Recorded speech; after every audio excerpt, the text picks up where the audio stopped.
My channel present of mind classes, यानी मेरे channel पर आपका स्वागत है। आज मैं फिर से क्लास 12 का फिजिक्स का एकदम मोस्ट इंपॉर्टेंट क्वेश्चन लेकर आ गया हूँ, जो सब्जेक्टिव है। जो आपको 10 क्वेश्चन मैं बताऊंगा, 10 में से आपको 5 क्वेश्चन फिक्स है कि बोर्ड में अइबे करेगा। एकदम 5 क्वेश्चन फिक्स है कि 2023 के बोर्ड में अइबे करेगा। ये 10 क्वेश्चन ऐसा है कि इसमें से 3, 4, 5 क्वेश्चन हर साल बोर्ड में आता ही है, हर साल बोर्ड में आता ही है। चलिए टाइम वेस्ट न करते हुए पहला क्वेश्चन देखते हैं। प्रकाश के व्यक्तीकरण से आप क्या समझते हैं? पहला क्वेश्चन है, प्रकाश के व्यक्तीकरण से आप क्या समझते हैं? तो इसका आंसर होगा, चलिए देखते हैं इसका आंसर। इसका आंसर होगा दो कला संबंध स्रोतों से निकलने वाले प्रकाश के तरंग अध्यारोपण के कारण प्रकाश ऊर्जा का पुनर्वितरण करने की घटना को प्रकाश का व्यक्तीकरण कहते हैं। हमको आशा है कि पहला क्वेश्चन आप लोग को समझ में आ गया होगा। चलिए अगला क्वेश्चन देखते हैं, 2 नंबर। गॉस की प्रमेय को लिखे। क्या है? गॉस के प्रमेय को लिखे। इसका आंसर देखते हैं। गॉस के किसी बंद पृष्ठ से गुजरने वाली कुल विद्युत फ्लक्स उसके अंदर उपस्थित आवेशों का 1/ε0 गुना होता है। यानी किसी बंद पृष्ठ में गुजरने वाली कुल विद्युत फ्लक्स उसके अंदर जितना आवेश उपस्थित रहेगा उसी का 1/ε0 गुना होता है। ठीक है, चलिए अगले 3 नंबर क्वेश्चन देखते हैं। 3 नंबर क्वेश्चन है, विद्युत फ्लक्स क्या है और इसका एसआई मात्रक क्या होगा? विद्युत फ्लक्स क्या है और इसका एसआई मात्रक क्या होगा? ठीक है, चलिए देखते हैं इसका आंसर। विद्युत क्षेत्र में रखे किसी सतह से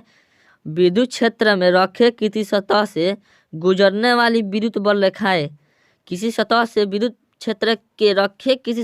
गुजरने वाली कुल विद्युत बल रेखाएं की संख्या विद्युत फ्लक्स कहते हैं। यानी विद्युत क्षेत्र में रखे किसी सतह से गुजरने वाली कुल विद्युत बल रेखाएं की संख्या, ठीक है, कुल विद्युत बल रेखाएं की संख्या को ही विद्युत फ्लक्स कहते हैं। ठीक है, चलिए अगला इसका एसआई मात्रक देख लेते हैं। इसका एसआई मात्रक क्या होता है? इसका एसआई मात्रक होता है N मीटर स्क्वायर पर कूलम, यानी न्यूटन मीटर स्क्वायर पर कूलम होता है। चलिए इसका 4 नंबर क्वेश्चन देखते हैं। पीएन संधि डायोड से आप क्या समझते हैं? पीएन संधि डायोड से आप क्या समझते हैं? तो चलो इसका आंसर देखते हैं। 4 नंबर का आंसर देखते हैं। पीएन संधि डायोड से आप क्या समझते हैं? चलिए अगला देखते हैं इसका आंसर। जब कोई पी टाइप अर्धचालक को एन टाइप अर्धचालक के संपर्क में रखा जाता है तो वैसे ही व्यवस्था को पीएन जंक्शन डायोड कहते हैं। जब कोई पी टाइप अर्धचालक को एन टाइप अर्धचालक के साथ रखा जाता है तो इसी व्यवस्था को क्या कहते हैं? पीएन जंक्शन डायोड कहते हैं। ठीक है, समझ में आ गया? यानी पी टाइप अर्धचालक होगा और एन टाइप अर्धचालक होगा, दोनों को एक साथ में रखेंगे, जो इसी व्यवस्था को पीएन जंक्शन डायोड कहते हैं। चलिए 5 नंबर क्वेश्चन देखते हैं। एकदम वीवीआई सब क्वेश्चन है। अगर वीडियो पसंद आए तो चैनल को प्लीज़ सब्सक्राइब कर लीजिएगा। ठीक है, देखिए 5 नंबर क्वेश्चन है कि पी टाइप अर्धचालक से आप क्या समझते हैं? यानी पी टाइप अर्धचालक से आप क्या समझते हैं? चलो इसका आंसर देखते हैं। पी टाइप अर्धचालक से क्या समझते हैं?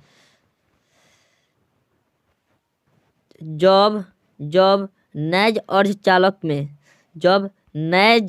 अर्धचालक में त्रिसंयोजी अशुद्धि मिलाए जाए तो पी टाइप के अर्धचालक प्राप्त होता है। जब नैज अर्धचालक में यानी शुद्ध और अर्धचालक में त्रिसंयोजी जिसका संयोजन 3 हो वह अशुद्धि मिलाए जाए तो पी टाइप का अर्धचालक प्राप्त होता है। इस पी टाइप का अर्धचालक प्राप्त होता है। पी टाइप का अर्धचालक से हम यही समझते हैं। हमको आशा है कि 5 नंबर की क्वेश्चन आप लोग का समझ में आ गया होगा। चलिए अगला क्वेश्चन देखते हैं 6 नंबर। एक और दिया है, देखो इसमें पी टाइप अर्धचालक का बहुसंख्य, इसमें देखो पी टाइप अर्धचालक के बहुसंख्यक वाहक होल्स तथा अल्पसंख्यक वाहक के इलेक्ट्रॉन होता है।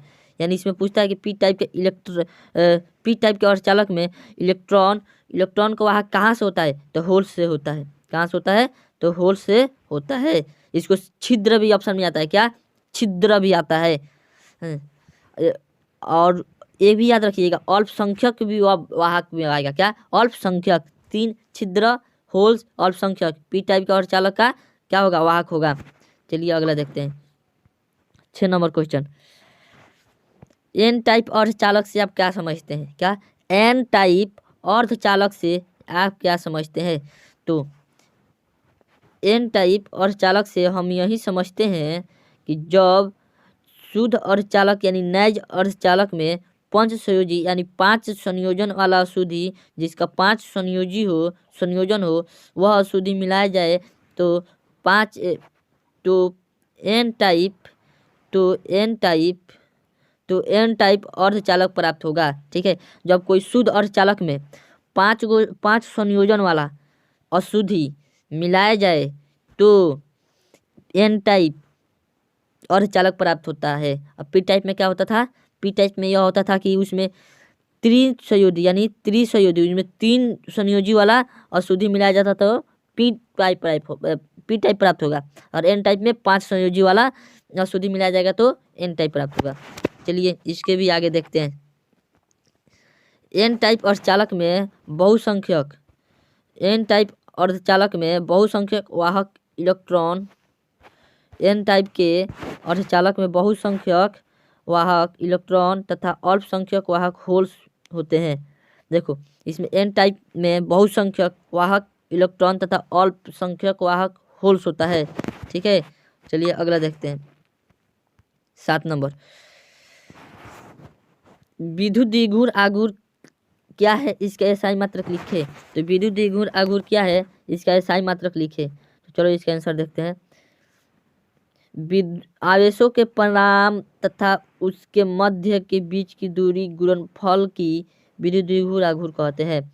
आवेशों के परिमाण तथा उसके मध्य के बीच की दूरी की गुणनफल को ही विद्युत द्विध्रुव आघूर्ण कहते हैं। समझ में आया। इसका एसआई मात्रक कूलाम मीटर होता है। इसका एसआई मात्रक क्या होता है, कूलाम मीटर होता है। चलिए अगला 8 नंबर क्वेश्चन देखते हैं। लेंज के नियम से आप क्या समझते हैं, लेंज के नियम से आप क्या समझते हैं। जब किसी कुंडली से संबंध चुंबकीय फ्लक्स में परिवर्तित होती है, जब किसी कुंडली से संबंध चुंबकीय फ्लक्स में परिवर्तित होती है तो कुंडली में विद्युत वाहक बल प्रेरित होती है। कुंडली में विद्युत वाहक बल प्रेरित हो जाती है। होने के बाद प्रेरित विद्युत वाहक बल की दिशा इस प्रकार होती है कि यह प्रेरण कारक को विरोध करता है, उसे ही लेंज का नियम कहते हैं। और एक बार देख लेते हैं। जब किसी कुंडली से संबंध चुंबकीय फ्लक्स में परिवर्तित होता है तो कुंडली में विद्युत वाहक बल प्रेरित हो जाती है। प्रेरित विद्युत वाहक बल की दिशा इस प्रकार होती है कि यह प्रेरण के कारण को ही विरोध करता है। ठीक है, यानी जो उसको प्रेरणा किया है उसी को विरोध करता है। लेंज का नियम क्या करता है, मान के चलो जिसके चलते हम खड़ा हुए हैं हम उसी को विरोध करते हैं। ठीक है, उसी को लेंज के नियम कहते हैं। चलिए अगला देखते हैं क्वेश्चन 9 नंबर। फ्लेमिंग का बाएं हाथ का नियम क्या है। फ्लेमिंग के बाएं हाथ का नियम क्या है, चलो इसका आंसर देखते हैं। हम इस नियम के अनुसार हम अपने हाथों को इस प्रकार फैलाए कि अंगुलियों को इस प्रकार फैलाए कि तर्जनी और अंगूठा मध्यमा तीनों एक दूसरे के लंबवत हो और अंगूठा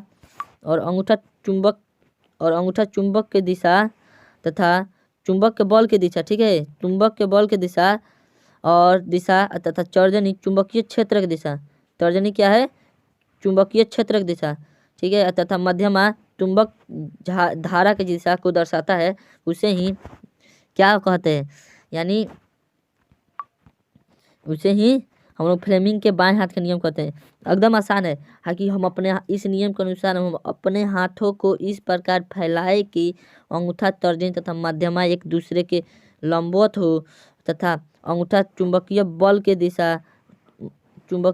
दिशा तथा तर्जनी चुंबकीय क्षेत्र की दिशा तथा मध्यमा आपका चुंबकीय धारा की दिशा को दर्शाता है, उसे ही फ्लेमिंग के बाएं हाथ के नियम कहते हैं। चलिए लास्ट क्वेश्चन देखते हैं, एकदम वीवीआई क्वेश्चन। अगर वीडियो पसंद आए तो चैनल को आप लोग सब्सक्राइब करिएगा, ठीक है, क्योंकि अगला वीडियो बनाए तो तुरंत आप लोग के पास नोटिफिकेशन जाए। 2023 तक ऐसा ही वीडियो बनता ही रहेगा।